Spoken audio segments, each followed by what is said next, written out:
Saudara dokter kandungan di Garut, Jawa Barat, Syafril Firdaus akhirnya ditetapkan sebagai tersangka atas pelecehan seksual pada seorang pasien. Fakta-fakta baru pun akhirnya bermunculan dari aksi cabul yang dilakukan oleh Syafril pada pasiennya.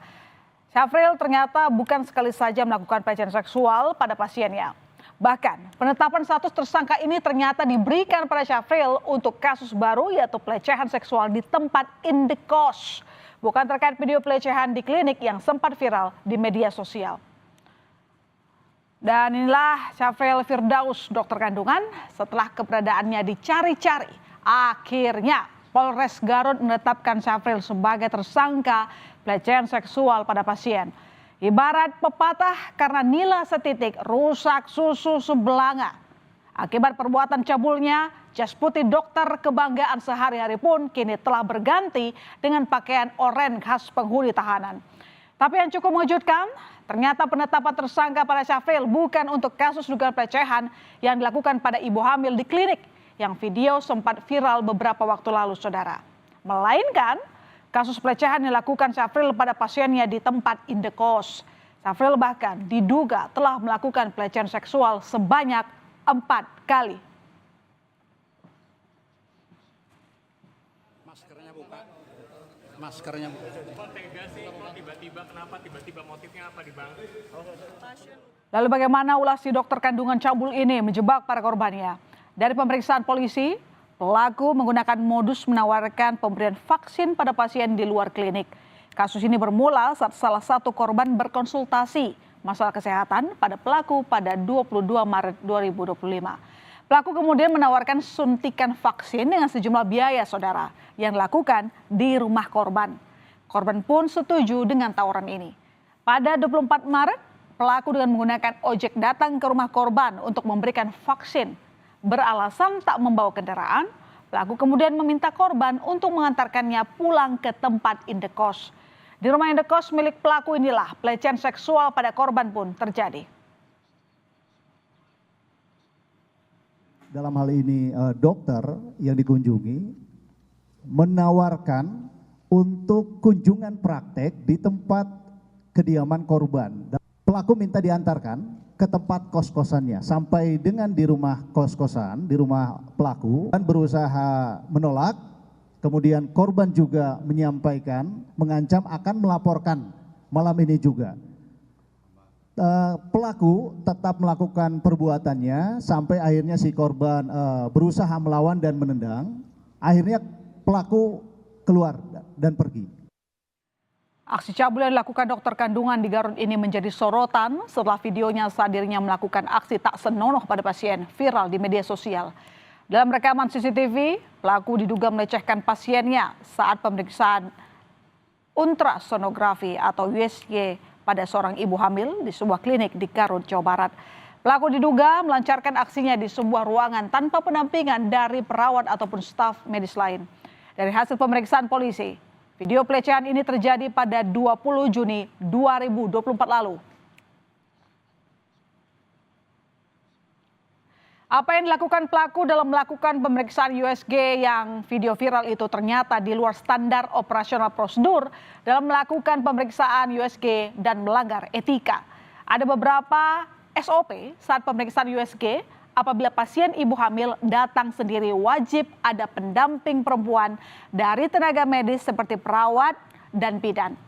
Pemeriksaan pun hanya fokus di area perut dan panggul. Tidak boleh ada sentuhan fisik saat pemeriksaan, saudara. Apalagi di bagian privat pasien. Dokter yang melakukan pemeriksaan juga wajib menggunakan sarung tangan dan higienis. Meski demikian, ibu hamil yang berada dalam video viral ini ternyata belum melaporkan hal ini ke polisi. Hingga kini, korban yang telah melapor ke polisi berjumlah 1 orang. Polisi telah membuka posko pengaduan dan mendorong korban pelecehan seksual oleh dokter kandungan segera melapor. Polisi menjamin kerahasiaan pelapor. Sebab polisi sulit melakukan penyelidikan jika tidak ada laporan. Karena menurut pengakuan pelaku telah 4 kali melakukan pelecehan terhadap para pasien. Sudah membuka posko pengaduan untuk kasus ini. Silakan kepada yang menjadi korban untuk segera melaporkan ke Polres Garut rahasia kami jamin, kami lindungi untuk para korban ini dengan maksimal, dan kami juga membuka layanan melalui WA dengan nomor 081 113 404040. Kami menghimbau kepada seluruh korban agar segera melaporkan ke pihak Polres Garut. Tak hanya harus mendekam di jeruji besi, buntut dari tindakan pelecehan seksual, karir Syafril sebagai dokter kandungan pun terancam. Lantaran Konsil Kedokteran Indonesia (KKI) telah resmi menonaktifkan sementara surat tanda registrasi Muhammad Syafril Firdaus sebagai dokter kandungan di Garut. Tindakan ini dilakukan sebagai bentuk perlindungan kepada masyarakat setelah Majelis Disiplin Profesi menemukan indikasi pelanggaran pidana dalam kasus tersebut. Sudah melaporkan, ternyata hasil investigasinya ada tindak pidana yang dilakukan, ya, sehingga kemudian disampaikan ke pihak berwajib untuk ditindaklanjuti, dan juga sudah disampaikan ke kami, ke Konsil, sehingga untuk melakukan perlindungan kepada masyarakat, maka STR yang bersangkutan, dokter yang bersangkutan sudah kami nonaktifkan untuk sementara sampai menunggu dari penegak hukum. Belum usai kasus pelecehan oleh dokter kandungan di Garut, rentetan kasus pelecehan dilakukan oleh dokter kembali muncul di permukaan. Lagi-lagi pasien yang menjadi korban pelecehan dokter, seorang perempuan di Kota Malang, Jawa Timur, menjadi korban dugaan pelecehan seksual oleh seorang dokter saat berada di IGD di rumah sakit swasta Persada Hospital. Kejadian ini diduga terjadi pada September 2022. Dan inilah tangkapan layar dari media sosial Instagram akun Q yang beredar. Dalam unggahan ini, korban menceritakan kronologi dirinya yang tengah berwisata di Malang kemudian mendapatkan rawat inap di salah satu rumah sakit swasta. Korban menjelaskan dirinya mengalami pelecehan seksual oleh seorang dokter jaga di IGD pada September 2022. Korban melalui kuasa hukumnya segera melapor ke polisi lewat pasal tindak pidana kekerasan seksual. Meski sudah berlalu 3 tahun, namun akibat pelecehan seksual ini korban mengalami trauma hingga saat ini.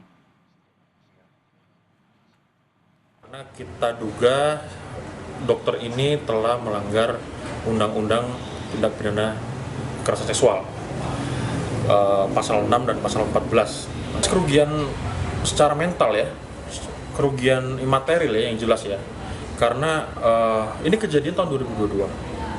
Tahun 2022 sampai sekarang udah 3 tahun. Bayangkan bagaimana rasanya, bagaimana trauma yang dihadapi korban selama 3 tahun ini, memendam karena takut untuk speak up, yang pada akhirnya hari ini korban speak up. Pihak rumah sakit